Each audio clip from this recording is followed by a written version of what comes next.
আসসালামু আলাইকুম রহমতুল্লাহি বারকাতু। আমি doctor Kamal Hossain, consultant homeopathic medicine. আজকে যে বিষয়টি নিয়ে আলোচনা করব সেই বিষয়টি হচ্ছে মা বোনদের লিউকেরিয়া বা সাদা স্রাব। এই সাদা স্রাবের যন্ত্রণায় বা লিউকেরিয়ার যন্ত্রণায় অনেক মা বোন আমার থেকে জানতে চান বা ফোন দিয়ে জানতে চান, মেসেজ দেন, হোয়াটসঅ্যাপ করেন, অনেকভাবে রিপোর্ট পাঠান। কেন এরকম হচ্ছে? অতিরিক্ত মাত্রায় সাদা স্রাব বা লিউকেরিয়া, এটার কারণে অনেক মা বোনের সংসারও ভেঙে যাচ্ছে।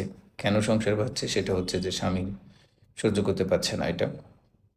ফিজিক্যাল রিলেশনে গেলে এটা অনেক কষ্ট হয় এবং ময়লা চলে আসে, দেখতে ঘৃণা লাগে, বাজে লাগে, গন্ধ থাকে। এই সাদা স্রাবটা সাধারণত বিভিন্ন রকমের হয়ে থাকে, কারো পাতলা, কারো ঘন, কারো হচ্ছে যে এমন লিকুইড হয় পা পা মানে পা পর্যন্ত গড়ায় পড়ে এবং সেলোয়ারের মধ্যে লাগলে সেলোয়ারটা হলুদ কালারের হয়ে যায়। জায়গাটা, সেলোয়ারের ওই জায়গাটা একদম আঠালো চটচটে হয়ে যায়, যেমন কাপড় মার দিলে যেরকম হয় ঠিক ওই রকম হয়ে যায়, সারাক্ষণ একটু একটু করে জ্বরতে থাকে। তার ফলে কি হচ্ছে, যার এগুলো হচ্ছে দুর্বল লাগে, স্বাস্থ্য খারাপ হয়ে যাচ্ছে দিনের দিন, চোখের নিচে কালো হয়ে যাচ্ছে, চুল পড়ে যাচ্ছে,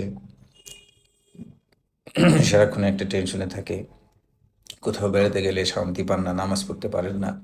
যারা অন্য ধর্মের আছে, অন্য ধর্ম ঠিকমতো পালন, মানে ধর্মের যে কাজকর্ম আছে ঠিকমতো পালন করতে পারেন না। তো অতিরিক্ত ঘন যেই সাদা স্রাবটা, সেটার কারণ হচ্ছে চুলকাইতে থাকে এবং যেখানে লাগে ওই জায়গাটার মধ্যে চুলকায়। হাতে লাগলে হাতে চুলকাবে, পায়ে লাগলে পায়ে চুলকাবে এবং কারো কারো আছে বাজে গন্ধ।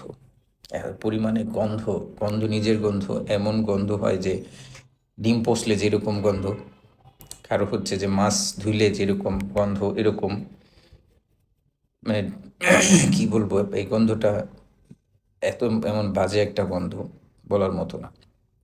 অনেক চিকিৎসা করিয়েছেন, তাতে কোনো কাজ হচ্ছে না।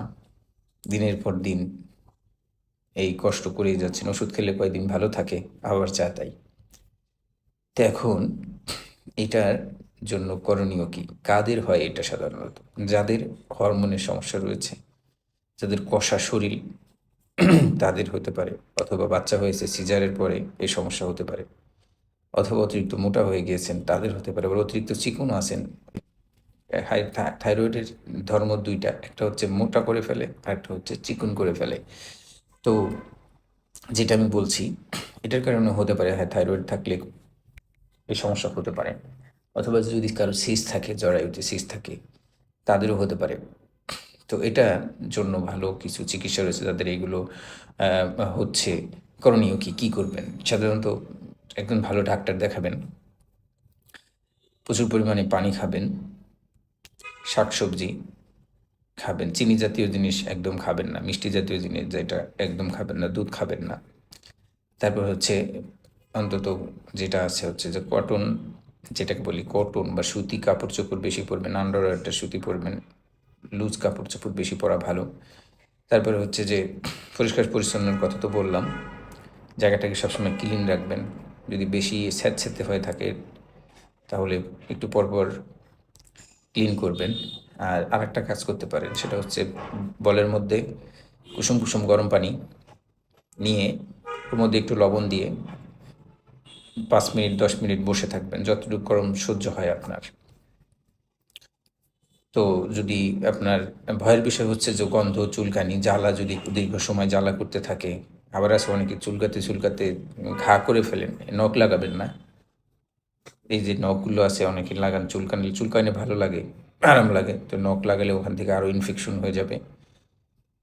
এগুলো হোমিওপ্যাথিক চিকিৎসায় ভালো হয়, আমি অনেক মানুষ ভালো করেছি।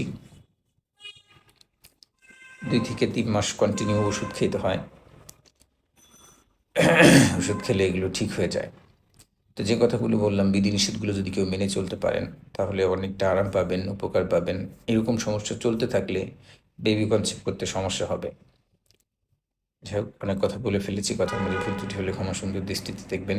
নিয়মিত নামাজ আদায় করবেন। আসসালামু আলাইকুম রহমতুল্লাহি বারকাতুহু।